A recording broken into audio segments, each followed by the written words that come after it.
Hey everyone, this is Michael again, and welcome to my review of Season 4, Episode 21 of Lucha Underground. It's the first part of Ultima Lucha Cuatro. And happy Halloween to you guys out there. Hope your Halloween was good if you all went trick-or-treating or went to a Halloween party. Hope you all enjoyed it. Hope you all enjoyed your Halloween. But Ultima Lucha Cuatro for the first part, this was a good way to open it. It was a good episode tonight of Lucha Underground, the first part to Ultima Lucha Cuatro. And next week it's going to be part 2, and it's also going to be part 2 is of course the season finale of season 4 of Lucha Underground. So this is a very short season for Lucha Underground, compared to the others, which were longer seasons. And then we had 3 matches tonight. So let's get started with the review. And of course we had a video package as always to open up Lucha Underground. Then we saw Aerostar, and he visits the police station, and he meets with Captain Vasquez, and we see that they both have halves of the ancient medallion that they both hold, and they produced the halves of it, which we all know Aerostar got his half from Katrina's corpse in the middle of the season. And we actually find out that Captain Vasquez is actually Katrina's mother. And we see the amulet forms, the halves of the medallion forms into one piece. And we see, Captain Vasquez, disintegrates. And that pretty much ended the scene. But it was pretty good. It was a pretty cool opening to Ultima Lucha Cuatro. And then we went to the temple, and we had Melissa Santos introduce us, saying welcome to Ultima Lucha Cuatro, and that's when the crowd was really hyped up. Was really looking forward to it. And so Ultima Lucha Cuatro kicked off with the Trios elimination match for the Trios Championships. And it was, of course, the Reptile Tribe, Cobra Moon, Jeremiah Snake, and Daga versus the Rabbit Tribe, the White Rabbit, El Bunny, and Paul London versus Sammy Guevara, Ivelisse, and Lishus. Sammy Guevara replacing Joey Ryan, because if you all remember, the White Rabbit ended up putting the Mandible Claw on Joey Ryan, and it made Joey Ryan bleed from the mouth. So Joey Ryan wasn't cleared to compete, and so Ivelisse and Lishus ended up letting Sammy Guevara be their their third partner. And I gotta say, this match was really enjoyable. This was a really good match. Back and forth between these 3 teams. The match started off with the White Rabbit attacking everybody. He started hitting suplexes, and he ended up getting his white glove. And we saw the others, did super kicks to him. And we saw, Jeremiah Snake tossed Cobra Moon onto the White Rabbit.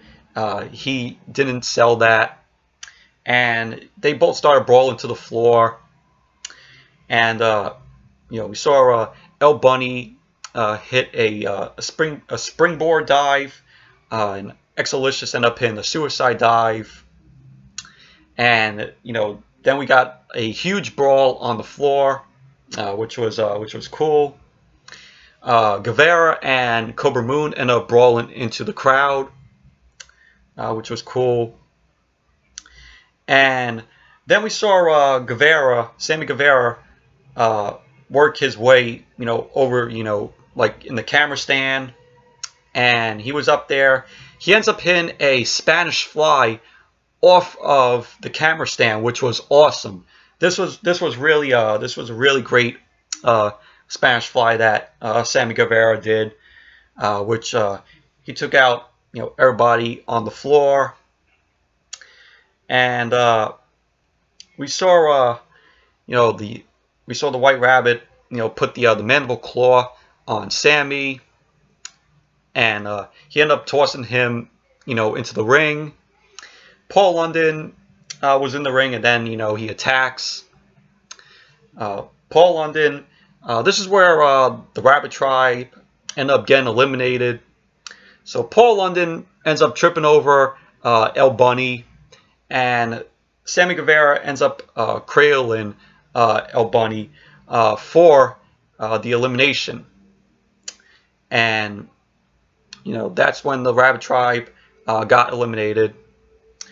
So the White Rabbit, wasn't really impressed with what happened, and he was pissed off about it. And so we see the White Rabbit ends up putting the mandible claw on Sammy, and he just, Sammy was bleeding from the mouth, and Sammy Guevara ended up spitting the blood onto the White Rabbit. And so that's when the Rabbit Tribe end up retreating out of the ring. So the refs call for the paramedics to come in and check on Sammy Guevara. Ivelisse was saying somebody come out here, help him. And so the show went to commercial. And so when Lucha Underground came back from the commercial, we find out that Sammy Guevara was taken out of the match. And so it was now, Lishus and Ivelisse versus the Reptile Tribe. So it was a 3-on-2, match for that, as when Sammy Guevara ended up, getting out of the match because, he was bleeding from the mouth. So then we see Lishus ends up hitting a stunner on Jeremiah Snake. End up getting a 2 count, and we saw Lishus ends up fighting Cobra Moon and Jeremiah Snake, and the end of the match we got Daga and Cobra Moon. They end up doing a double shoulder breaker, and Exo ends up tapping out. And so the Reptile Tribe wins the match. They retain the Trios Championships. So, but all in all, it was a good match. It was an enjoyable match. And it was cool seeing the Rabbit Tribe, not the Rabbit Tribe, the Reptile Tribe retaining the Trios Championships. So it was a good way. It was a good way to kick off the show. It's very enjoyable. Then we had Ricky Mundo versus Taya Mundo, which she was being called now. And this whole match started all when Ricky Mundo ended up taking out Matanza, and he ended up sending out Matanza to destroy Taya and Johnny Mundo's wedding. So eventually this is how this match got started. So, but this match, it was okay. It was a very short match. Wasn't great by any means, though. But as soon as Taya came out, she ended up rushing to the ring. She ended up spearing Ricky Mundo. She ended up following with a German suplex, and Taya ends up slapping Ricky Mundo around. Ricky ends up hitting a super kick, and then it both goes out to the floor. Ricky Mundo ends up setting up a table. Then we saw Taya was firing back, and then At the end of the match, Taya then end up hitting a curb stomp to Ricky Mundo. Locks on a it would look like a STF. It was like, you know, what Cena does. It was a crossbody. It was a step over crossface, as what I think Matt Stryker called it. So yeah, so it was a step over crossface. Ricky Mundo ends up tapping out, and so Taya ends up winning the match. And after the match, you heard Taya yell at Ricky Mundo, saying, "Oh, you ruined my fucking wedding." And she ends up putting Ricky Mundo through the table. And then we saw Taya ends up, you know, stealing Ricky Mundo's doll that, you know, he always has. So, but match itself, you know, it was okay. You know, it was a short match, but, you know, it wasn't, you know, great. Wasn't a great match by any means. Then we had the main event, and it was Killshot versus Son of Havoc in a mask versus mask match. And this was a great match. This was a really, really good match with, you know, both of their masks on the line. And they delivered. Both Killshot and Son of Havoc delivered. And they started off, you know, brawling. Killshot, you know, was sent to the floor. And Havoc followed with a Suzuki special, I think that's how you pronounce it. Killshot ends up firing back with chops. End up suplexing Son of Havoc. And Havoc ends up fighting back. Killshot ends up catching him with a pop-up knee strike. We saw Killshot then grab a stretcher. And we see him loosen up, you know, the lower rope, and, you know, he brings in the stretcher. We saw Havoc ends up countering a powerbomb, and he hits a backbreaker to Killshot. It spills to the floor, and Son of Havoc ends up retrieving from under the ring a table. He sets it up. And, you know, we see them start brawling, you know, under the entrance. We saw them, you know, fight in the crowd, which was cool. And Havoc knocks Killshot back onto the table. And, you know, he climbs into the crowd. And, you know, he flies off. He ends up putting Killshot through the table, which was awesome. You know, it was awesome looking. Killshot ends up covering Havoc. Havoc ends up kicking out of it, which was shocking. And then we saw Havoc ends up hitting a shooting star press onto Killshot. It was a near fall, which was crazy. There was a lot of near falls with Havoc and Killshot in this match. It was really, really shocking. Like, really, that, you know, it's still going on?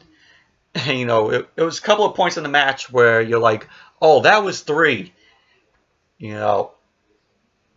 But we saw Havoc end up laying Killshot on the stretcher.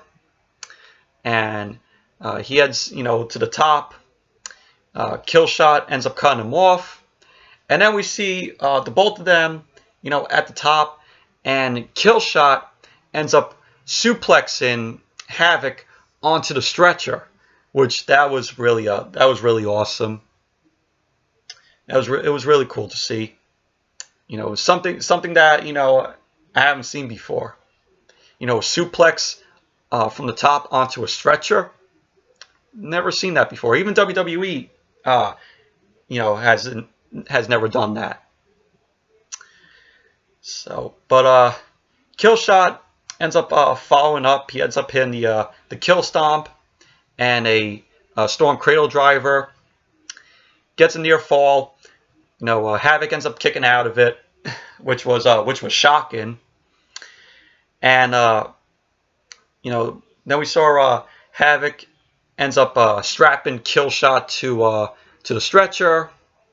Havoc ends up heading to the top, and then hits a shooting star press onto Killshot on the stretcher, which that was really awesome. It was a really good shooting star that Havoc ended up doing. So he ends up unbuckling Havoc off the ends up unbuckling Killshot off the stretcher, and then he went for the cover. Havoc ended up going for the cover, and the match, was over after that. So Son of Havoc ends up winning the match. Killshot has to take off his mask, and then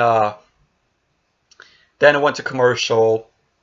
Then when it came back, we had Killshot. He was unmasking, and he gets on the mic and he says his name is Lieutenant Jermaine Strickland, Killshot. And he goes on to say that he's been hiding under the mask for years because he ended up leaving his brothers for dead. And so he apologized to Dante Fox. And so he then unmasks himself, and he hands the mask off to Son of Havoc. So that was a really pretty cool moment. It was a really good moment. Killshot apologizing, gives Havoc his mask, and what a way to end a great match between the both of them. So, but all in all, it was a great match. Both Havoc and Killshot ended up putting up a great match. They were going at it. So, I mean, they were beating the hell out of each other. They were destroying each other in this match. So, but it was simply a great match. So yeah. So, and then after that, we see Killshot. Well, Dante Fox, he was in a uniform, and he meets up with Strickland, aka Killshot, knowing that he was off on a mission. And so Strickland requests to be relieved of his duty, and so Fox ends up granting it. And so we saw Strickland walking off. So I really like the music in this closing. It was really cool music, a send off. So, but it was done really good. It was a good way to end the first part of Ultima Lucha Cuatro.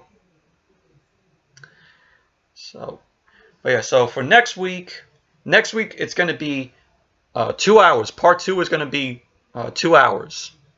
And we are getting 4 matches. And this is the remaining matches for Ultima Lucha Cuatro. So next week we're going to see Johnny Mundo versus Matanza Cueto in a Sacrifice to the Gods match. We're going to see El Dragon Azteca Jr. versus Phoenix in a 2 out of 3 falls match. We're going to see Mil Muertes versus the Mac in a death match. That's going to be really cool to see. And then, of course, we have this is probably going to be the main event. It's going to be Mario the Martinez versus Pentagon Dark for the Lucha Underground Championship in a Cero Miedo match. So I'm really looking forward to seeing that. So those 4 matches are the remaining matches that you're going to see next week for part 2 of Ultima Lucha Cuatro. And of course, like I said, next week it's going to be 2 hours. So, yeah, so I'm looking forward to part 2. So, yes, anyways, that's it for my review of part 1 of Ultima Lucha Cuatro. And thank you all for watching. Hope you all enjoyed this review. If you did, definitely give this video a thumbs up, comment, subscribe. And until next video, I'll see you all later.